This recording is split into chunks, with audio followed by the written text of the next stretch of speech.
ఈ నెల 28న ఆర్ఎండ్బి అతిథి గృహం వద్ద నిర్వహించే బహిరంగ సభకు కార్యవర్గాలు అధిక సంఖ్యలో విచ్చేసి జయప్రదం చేయాలని సిపిఎం జిల్లా కార్యదర్శి దర్శనాల మల్లేష్ అన్నారు. స్థానిక గెస్ట్ హౌస్ వద్ద నిర్వహించ తలపెట్టిన బహిరంగ సభకు సంబంధించిన ఏర్పాట్లు పార్టీ నాయకులు శ్రేణులతో కలిసి ఆయన పరిశీలించారు. రేపు నిర్వహించబోయే బాసెట్టి మాధవరావు విజ్ఞాన కేంద్రం సిఐటియు జిల్లా కార్యాలయ ప్రారంభోత్సవానికి ముఖ్య అతిథులుగా సిపిఎం పొలిట్ బ్యూరో సభ్యురాలు బృందాఖర్తో పాటుగా సిఐటియు ఆల్ ఇండియా నాయకులు సాయిబాబు, హైకోర్టు రిటైర్డ్ చంద్రకుమార్, సిపిఎం మాజీ పార్లమెంటు సభ్యులు మీడియం బాబురావు, చెరుపల్లి సీతారాములు, సిఐటియు రాష్ట్ర ప్రధాన కార్యదర్శి పాలడుగు భాస్కర్, అంగన్వాడీ యూనియన్ రాష్ట్ర కార్యదర్శి జయలక్ష్మి విచ్చేస్తున్నట్లు తెలిపారు. ఉదయం 10 గంటలకు కార్యాలయ ప్రారంభోత్సవం జరుగుతుందన్నారు. అనంతరం ర్యాలీగా బహిరంగ సభ వేదిక వద్దకు చేరుకోవడం జరుగుతుందని వెల్లడించారు. ఈ సభలో అనేక దీర్ఘకాలిక సమస్యలపై చర్చించి వాటి పరిష్కారం కోసం భవిష్యత్తు ఉద్యమ కార్యాచరణ ప్రకటించబోతున్నట్లు వెల్లడించారు.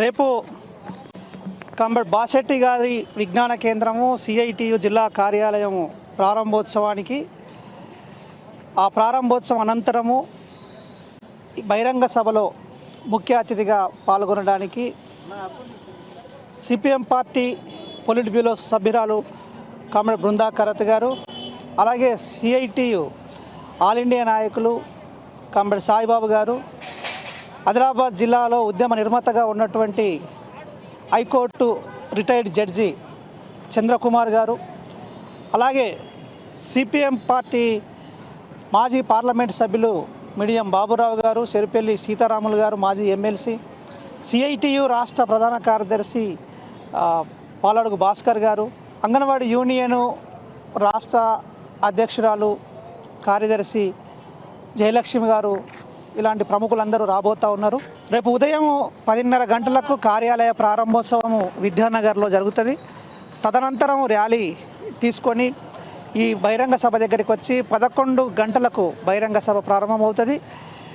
జిల్లాలోని ప్రజలందరూ, సానుభూతి పరులు, కార్మికులు అధిక సంఖ్యలో పాల్గొని ఈ యొక్క 2 కార్యక్రమాలను విజయవంతం చేయాలని పిలుపునిస్తూ ఉన్నాము.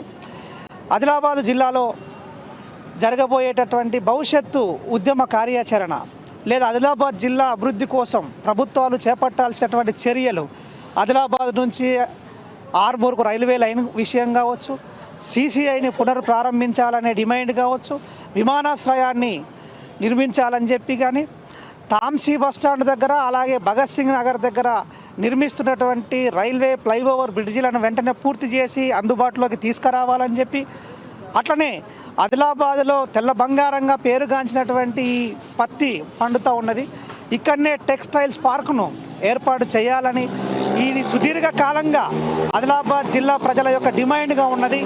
ప్రభుత్వాలు, 2 ప్రభుత్వాలు కూడా, కేంద్ర ప్రభుత్వం కానీ రాష్ట్ర ప్రభుత్వం కానీ, ఈ 2 ప్రభుత్వాలు కూడా వీటిపైన స్పష్టంగా